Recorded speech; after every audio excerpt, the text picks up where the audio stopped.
الحمد لله الحمد لله الذي لم يزل ولا يزال حيا عالما قديرا مدبرا سميعا بصيرا ونشهد أن لا إله إلا الله وحده لا شريك له ونشهد أن سيدنا ومولانا محمدا عبده ورسوله أرسله بالحق بشيرا ونذيرا وداعيا إلى الله بإذنه وسراجا منيرا أما بعد فأعوذ بالله من الشيطان الرجيم بسم الله الرحمن الرحيم يا أيها الذين آمنوا توبوا إلى الله توبة نصوحا صدق الله العظيم. قابل قدر معزز سامعین، السلام علیکم ورحمۃ اللہ وبرکاتہ.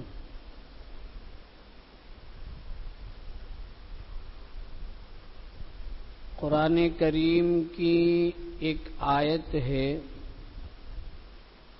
ما کان محمد ابا احد من رجالکم ولکن رسول اللہ وخاتم النبیین.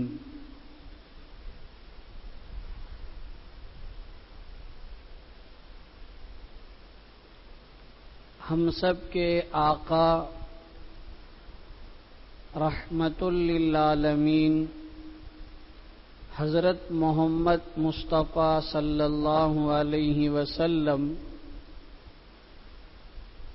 نبی ہیں، آخری نبی ہیں. اللہ تبارک و تعالی نے اس دنیا میں کتابوں کو بھی نازل فرمایا، رسولوں اور نبیوں کو بھی بھیجا. کتابیں دو طرح کی ہیں. ایک چھوٹی چھوٹی کتابیں ہیں جس کو صحیفے کہتے ہیں، قرآن مجید میں اس کا ذکر آیا ہے. اور جو بڑی کتاب ہے اس کو کتاب کہتے ہیں. اور ایسی آسمانی کتابیں 4 ہیں جو الگ الگ موقع پر الگ الگ نبیوں پر اللہ نے نازل فرمائی. حضرت موسیٰ علیہ السلام پر تورات کو نازل فرمایا،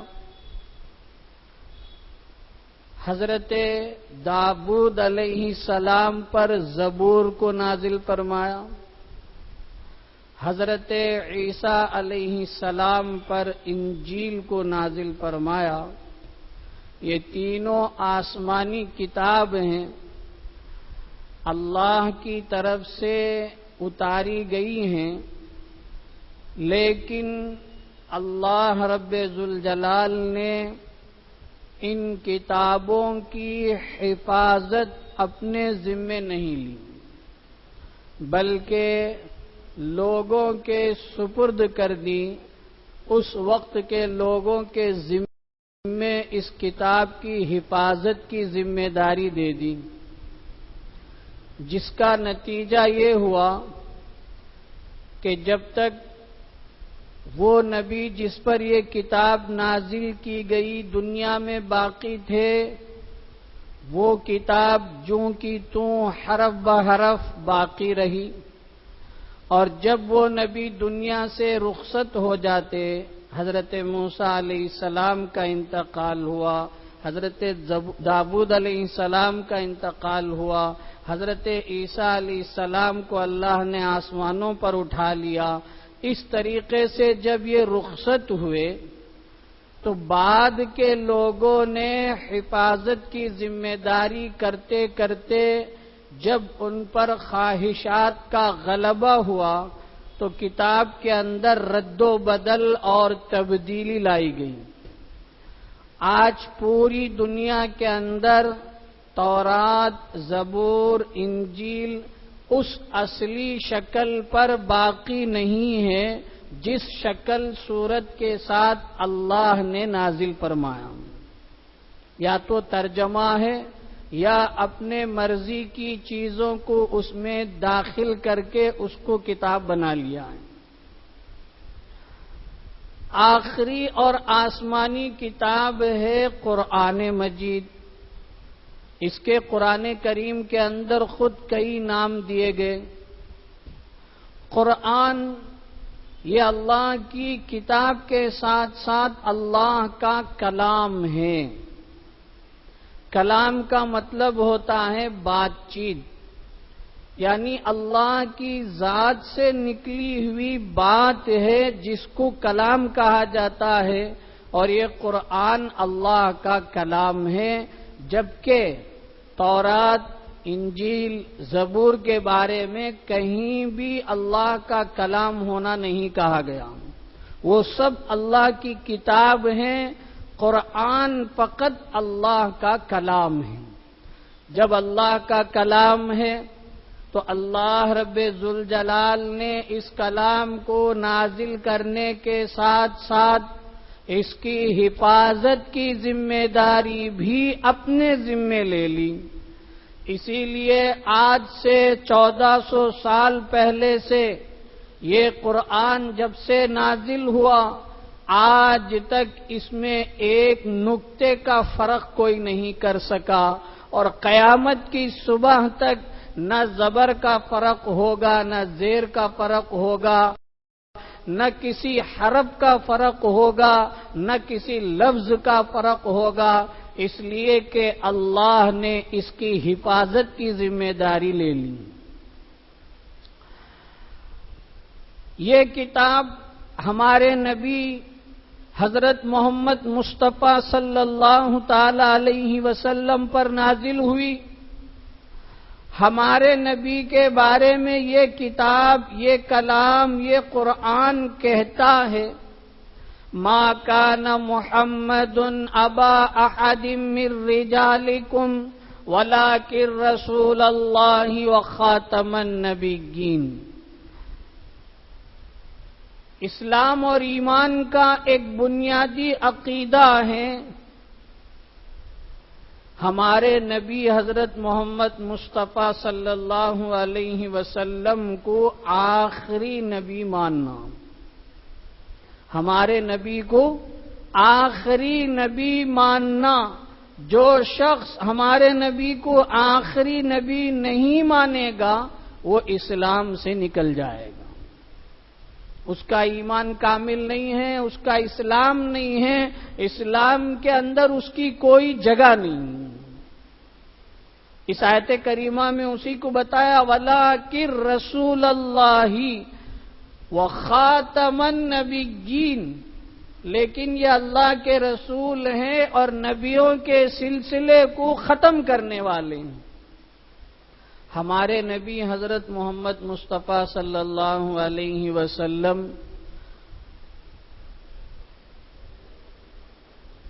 ان کی شادی اور ان کا نکاح حضرت خدیجہ رضی اللہ عنہا سے ہوا، اور جب تک وہ باحیات تھیں حضور نے کوئی دوسرا نکاح نہیں فرمایا۔ اور پیغمبر صلی اللہ علیہ وسلم کی جتنی اولادیں ہیں ان میں سے ایک لڑکے کے علاوہ باقی سب کے سب حضرت خدیجہ رضی اللہ عنہا کے بطن سے پیدا ہوئے۔ ہمارے نبی حضرت محمد مصطفیٰ صلی اللہ علیہ وسلم کے 3 لڑکے ہوئے، تینوں لڑکے بچپن ہی میں انتقال کر گئے، بالغ بھی نہیں ہوئے، کم سنی میں کم عمری میں انتقال کر گئے۔ اسی لیے اللہ نے فرمایا ما کان محمد ابا احد من رجالکم، محمد صلی اللہ علیہ وسلم تم میں کے مردوں میں سے کسی کے باپ نہیں ہیں۔ رجال رجلن کی جمع ہے اور اس کا معنی ہے مرد، چونکہ بچہ جب بالغ ہوتا ہے تو وہ مرد کی فہرست میں آتا ہے، اور جب تک بالغ نہیں ہوتا ہے اس کو مرد نہیں کہا جا سکتا ہے، اس کو بچہ کہا جاتا ہے۔ تو پیغمبر علیہ السلام کے تینوں بچے لڑکے بچپن ہی میں انتقال کر گئے، اسی لیے قرآن نے فرمایا کہ حضور کسی مرد کے باپ نہیں ہیں۔ اس آیت کریمہ کے اوپر ایک واقعہ ہے، اس واقعے کے تحت یہ آیت کریمہ نازل ہوئی ہے۔ حضرت زید رضی اللہ عنہ سے متعلق وہ پورا قصہ ہے جس کو اللہ نے خود بیان فرمایا ہے، اور پورے قرآن کریم میں صرف ایک ہی صحابی کا نام آیا ہے، حضرت زید رضی اللہ عنہ کا۔ 3 لڑکیاں ہیں، 3 لڑکے ہیں اور 4 بیٹیاں ہیں حضور ہمارے نبی صلی اللہ علیہ وسلم کی۔ سب سے پہلی بیٹی ہے حضرت زینب، حضور نے ان کا نکاح اپنے خالہ زاد بھائی کے ساتھ ابو العاص کے ساتھ کروایا۔ دوسری بیٹی ہیں حضرت رقیہ اور تیسری بیٹی ہیں حضرت ام کلثوم۔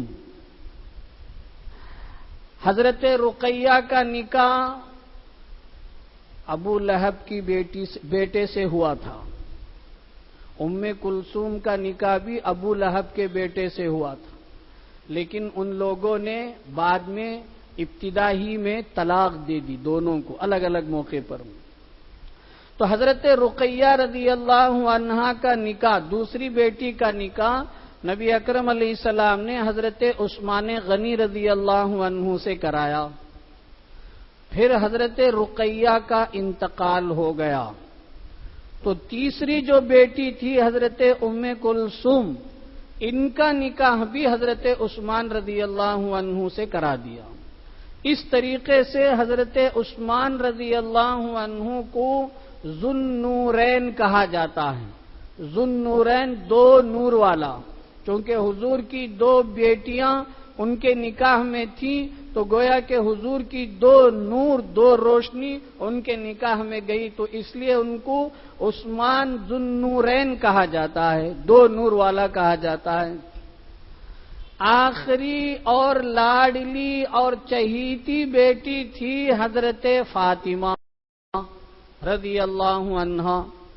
ان کا نکاح اللہ کے نبی صلی اللہ علیہ وسلم نے اپنے چچا زاد بھائی، چچیرے بھائی، چچا کے بیٹے، چچا تھے ابو طالب، جو حضور کے ہر اعتبار سے معین و معاون ثابت رہے آخر دم تک۔ جب تک یہ زندہ تھے مکہ کے کافروں کو حضور کے خلاف کھلم کھلا کوئی سازش کرنے کی جرأت اور ہمت نہیں ہوئی۔ تو نبی اکرم علیہ السلام نے اپنے چچیرے بھائی حضرت علی رضی اللہ عنہ کے ساتھ حضرت فاطمہ رضی اللہ عنہا کا نکاح کرایا۔ جب تک حضرت فاطمہ رضی اللہ عنہا حضور کی نکاح حضرت علی کی نکاح میں تھی، حضرت علی نے کوئی دوسرا نکاح نہیں کیا۔ اب حضرت فاطمہ رضی اللہ عنہا سے 3 لڑکے 2 لڑکیاں پیدا ہوئیں۔ 3 لڑکے حضرت حسن، حضرت حسین، حضرت محسن۔ حضرت محسن بچپن میں انتقال کر گئے. حضرت حسن بڑے ہیں اور حضرت حسین اس کے بعد کے نمبر کے ہیں. 2 بیٹیاں ہیں. تاریخ اور سیرت کی کتاب پڑھنے والے عام طور پر تھوڑے کنفیوز اور پریشان ہو جاتے ہیں، کیونکہ حضرت فاطمہ رضی اللہ عنہا کی جو 2 بیٹیاں تھیں، ان دونوں میں سے ایک کا نام زینب، دوسری کا نام ام کلثوم. اب ناموں میں چونکہ حضور کی بیٹیوں کے ناموں میں بھی زینب ہے، ام کلثوم ہے، پھر فاطمہ رضی اللہ عنہا نے اپنی بیٹیوں کا نام بھی زینب اور ام کلثوم انہوں نے رکھا. حضور کی جو حضرت فاطمہ سے جو اولاد چلی ہے اور حضرت علی رضی اللہ عنہ سے جو اولاد چلی ہے، اس میں ہم جب پڑھتے ہیں تو بار بار دادا کا، نانا کا، پھوپھیوں کا، خالاؤں کا، ان لوگوں کا نام ریپیٹ ہوتا ہے. ایک ہمارا معاشرہ ہے، ایسا نام کسی کا نہ ہو، ایسا نام سلیکٹ کرتے ہیں، سوچتے ہیں، اور ہمارا سب سے بڑا قابل اعتماد، قابل اعتبار گوگل مولانا صاحب کی ذریعے سے نام کا لسٹ نکالتے ہیں اور مقامی ائمہ علماء کو اتنا تنگ کرتے ہیں کہ اس کا معنی بتائیے، اس کا معنی بتائیے. اب وہ ہمارے پاس جتنی ڈکشنریاں اور اس کی جو لغات ہوتی ہیں اس کو دیکھتے ہیں تو کہیں بھی وہ لفظ نہیں ملتا ہے. اب آتے ہیں، دکھاتے ہیں، ہم کہتے ہیں معنی نہیں سمجھ میں آیا، چلے جاتے ہیں. چند دن کے بعد ملتے ہیں، پوچھتے ہیں کیا نام رکھا فلاں، اور اوپر ہمارے ہی پر تھوپ دیتے ہیں آپ ہی نے لکھ کر دیا تھا. میرے ساتھ ایسا بہت مرتبہ ہوا. کچھ لوگ لکھ کر لاتے ہیں، ہم دیکھتے بولتے ہیں بھی سمجھ میں نہیں آ، پھر نیچے ہم کچھ نام لکھ دیتے ہیں، لکھ کر دے دیتے ہیں. چند دن کے بعد ملاقات ہوتی ہے تو ہم کو یاد ہوتا ہے یہ صاحب آئے تھے، بھئی کیسے ہیں، بیوی بچے کیسے ہیں، آپ بچے کا نام کیا رکھیں. تو اب ایسا عجیب و غریب تلفظ کے ساتھ وہ اپنے بچے کا نام پیش کرتے ہیں. اب ہم پریشان، ہم پوچھتے ہیں بھئی کیا ہے، حضرت تمہیں لکھو دی، اس ہمارے اوپر ڈال دیتی. نئے ناموں کا اتنا لت اور اتنا مزہ چڑھ گیا ہے کہ نیا نیا نیا نیا کے پیچھے معنی کا جنازہ نکل جاتا ہے. لفظ ادا ہونا مشکل ہو جاتا ہے، زبان سے اس کی ادائیگی مشکل ہو جاتی ہے. ایسے ناموں کے پیچھے پڑے ہوئے ہیں. اللہ کے واسطے، اللہ کے واسطے اپنی اولاد کے ناموں میں ایسے نام کا انتخاب کریں جو اللہ کو پسند ہے، ہمارے نبی کو پسند ہے. ایسے ناموں کا انتخاب کریں، ناموں کا اثر ہوتا ہے، ناموں کی برکت ہوتی ہے. بہرحال حضرت فاطمہ رضی اللہ عنہا کے 2 صاحبزادے ہیں، ایک حضرت حسن بڑے ہیں، دوسرے حضرت حسین ہیں رضی اللہ عنہ. حضرت حسین رضی اللہ عنہ کی تاریخ جب ہم پڑھتے ہیں تو کلیجہ منہ کو آ جاتا ہے، آنکھوں سے آنسوں کے لڑی بہہ جاتے ہیں. حقیقت میں شہادت حسین کے نام پر ادھر ادھر کی باتیں بہت ہوتی ہیں، لیکن جو حق ہے، جو سچی بات ہے، اس کی طرف کوئی ہماری توجہ نہیں ہوتی. ہم میں سے ہر ایک اپنے دل سے سوال کریں، محرم کا مہینہ ہر سال آتا ہے، حضرت حسین رضی اللہ عنہ کا نام ہم لیتے ہیں، مجھے ان کی تاریخ کتنی معلوم ہے، کیا ہوا ان کے ساتھ، کیا واقعہ پیش آیا، سچی بات کیا ہے، اور ملاوٹ اور شیعوں کی طرف سے اور غلو کرنے والوں کی طرف سے کیا کیا اس میں جو ہے مرچ مسالے لگائے گئے. ہمارے پاس تاریخ پڑھنے کے لیے وقت ہی نہیں. ایک کتاب ہے سیر الصحابہ، جس کے مصنف رائٹر ہیں حضرت مولانا شاہ معین الدین ندوی دامت برکاتہ. ہمارے مکتب صفا لائبریری جو ہماری مسجد میں ہے دائیں جانب، اس میں وہ کتاب ہے، اور ہمارے پاس بھی وہ کتاب ہے۔ اس میں ہر صحابی کے بارے میں انہوں نے بڑی بہترین اور دیانتداری کے ساتھ تحقیق پیش کی ہے۔ اس کتاب کو ایک ایک صحابی کے بارے میں پڑھنا چاہیے تاکہ ہم کو معلوم ہو کہ صحابہ کیا تھے۔ ایک ایک صحابی کے بارے میں، حضرت حسین، حضرت حسن رضی اللہ عنہما، یہ حضرت حسن سن 3 ہجری میں پیدا ہوئے اور حضرت حسین سن 4 ہجری میں پیدا ہوئے۔ اب اندازہ لگائیے نبی اکرم علیہ الصلوۃ والسلام کا انتقال کس ہجری میں ہوا، تو اس وقت ان دونوں کی کتنی عمر تھی؟ جب پیغمبر علیہ الصلوۃ والسلام انتقال کر رہے تھے، حضرت حسن 7 سال کے تھے، حضرت حسین 8 سال کے تھے۔ بس 7-8 سال کی عمر میں جی ایک بچپنا تھا، ایک معصوم زمانہ تھا، اور حضرت نبی اکرم علیہ الصلوۃ والسلام جب ان کی پیدائش ہوئی تو روزانہ یہ نانا جان اپنے نواسوں کو دیکھنے کے لیے اپنی لخت جگر فاطمہ رضی اللہ عنہا کے گھر جاتے تھے، روزانہ ان سے ملاقات کرتے۔ بعض مورخین نے لکھا ہے کبھی کبھی اپنے ازواج کے پاس آنے جانے میں آگے پیچھے ہو جائے لیکن نواسوں کو دیکھنے کے لیے ضرور جاتے تھے۔ اور عجیب فطرت ہے کہ جب باپ نانا بن جاتا ہے، دادا بن جاتا ہے، تو اب اس کی زندگی پوتے اور نواسوں سے چلتی ہے۔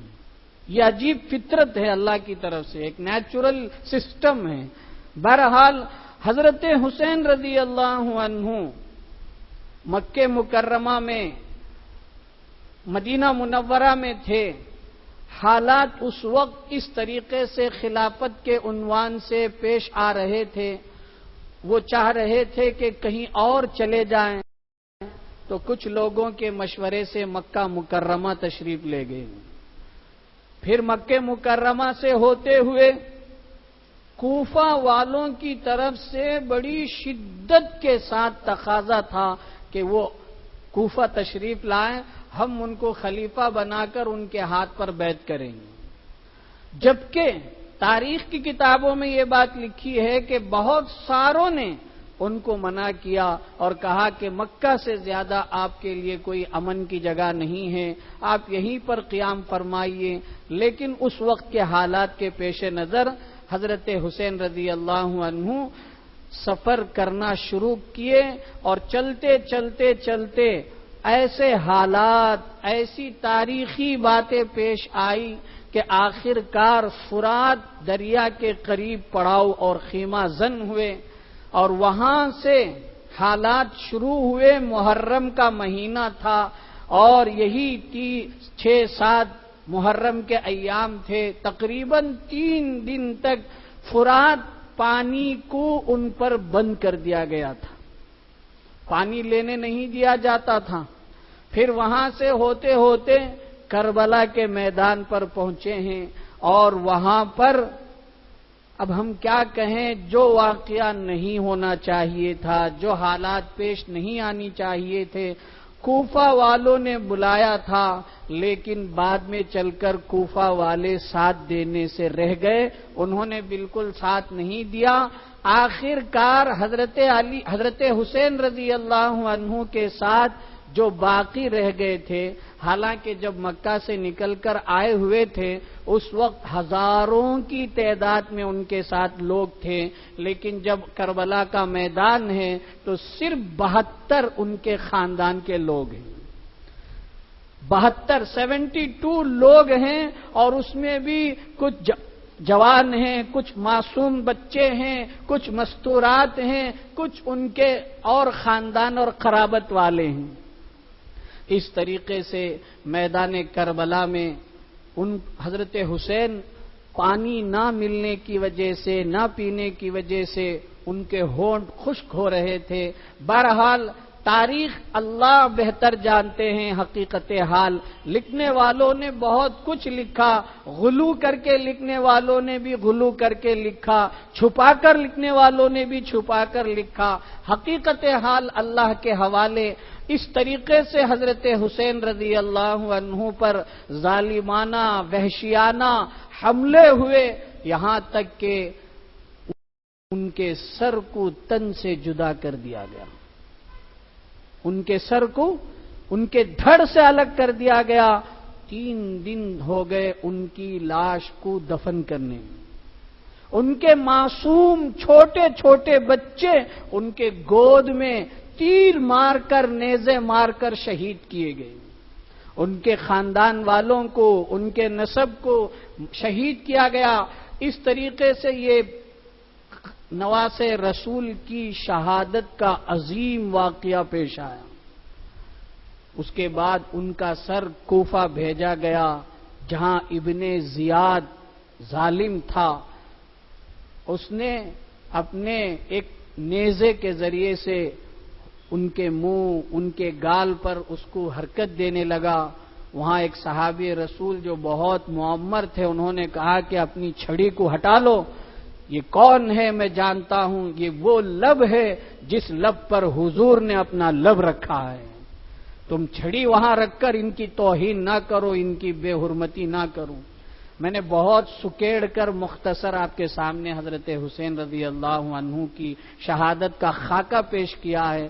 تفصیل بہت، یہ میں نے جس کتاب کا حوالہ دیا ہے اس کتاب کو ہم پڑھیں گے تو اس میں ساری تفصیلات معتدل انداز سے لکھی گئی ہیں. تو اس طریقے سے وہ جو واقعہ پیش آیا وہ محرم کا 10 محرم تھا، 10ویں تاریخ تھی، عاشورے کا دن تھا. جیسے کہ ہمارے ملک کے حساب سے کل ہفتے کا دن عاشورے کا دن ہے. لیکن ہمیں اس واقعے کو لے کر کیا کرنا ہے؟ کیا یہی یا حسن یا حسین کہہ کر اپنی چھاتیوں کو خون سے چھلنی کرنا ہے؟ تعزیہ جلوس نکالنا ہے؟ پنجے لے کر گھومنا ہے؟ علاوہ یعنی لاوا آگ بنا کر اس میں کودنا ہے؟ کیا حضرت حسین رضی اللہ عنہ کی شہادت کا یہ واقعہ انہی کاموں کو کرنے کے لیے ہے؟ میرے دوستو بزرگوں، یقیناً ان کی شہادت سے ایمان والوں کو غم ہوا تھا، ہونا چاہیے تھا. اس لیے کہ یہ اللہ کے رسول کے نواسے ہیں، جگر گوشہ ہیں، سب کچھ ہیں. لیکن ہمیں سبق کیا ملتا ہے؟ ہمیں سبق یہ ملتا ہے کہ ہم بھی ان کی طرح اپنے ایمان کو مضبوط کریں. ہمارے اندر جذبہ ایمان ہو، اعمال صالحہ ہو. ہم ان کا نام فخر سے لیں، اور وہ جیسے اپنے ایمان اور عقائد اور اعمال کی حفاظت کرتے کرتے شہید ہو گئے، ہمیں بھی یہ جذبہ رکھنا چاہیے کہ ہم مر جائیں گے لیکن اپنے ایمان کا سودا نہیں کریں گے. ہم غلط رسم و رواج کو فروغ نہیں دیں گے. ہم کسی بھی اسلامی طور طریقے کے خلاف کوئی کام نہیں کریں گے. یہ جذبہ ہمارے اندر پیدا ہونا چاہیے. یہی شہادت حسین رضی اللہ عنہ کے واقعے سے ہمیں سبق ملتا ہے. یہ نہیں کہ ہم ان کا نام لے کر خرافات کریں، رسومات کریں، اپنی طاقت کو ضائع کریں، اپنا خون کو بہائیں. یہ تو بالکل ایسے ہو گیا جیسے ان کی شہادت پر غیروں نے ماتم کے بجائے خوشی منائی، گویا کہ یہ بھی ایک اس کی جھلک نظر آ رہی ہے. جلوس نکالتے وقت بینڈ باجے، ارے تم غم کا جلوس نکال رہے ہو یا خوشی کا جلوس؟ بہرحال اللہ تعالی ہم سب کو حضرت حسین رضی اللہ عنہ جیسا ایمان، ان کے جیسے اعمال صالحہ، ان کی جیسی ہمت، ان کی جیسی جرأت، ان کی جیسی شجاعت ہم سب کو نصیب فرمائے، اور ان کے نقش قدم پر چل کر اپنے ایمان کی، اعمال کی حفاظت کی ہمیں فکر اور کوشش کرنے کی اللہ توفیق عطا فرمائے. آمین. وآخر دعوانا الحمد للہ رب العالمین.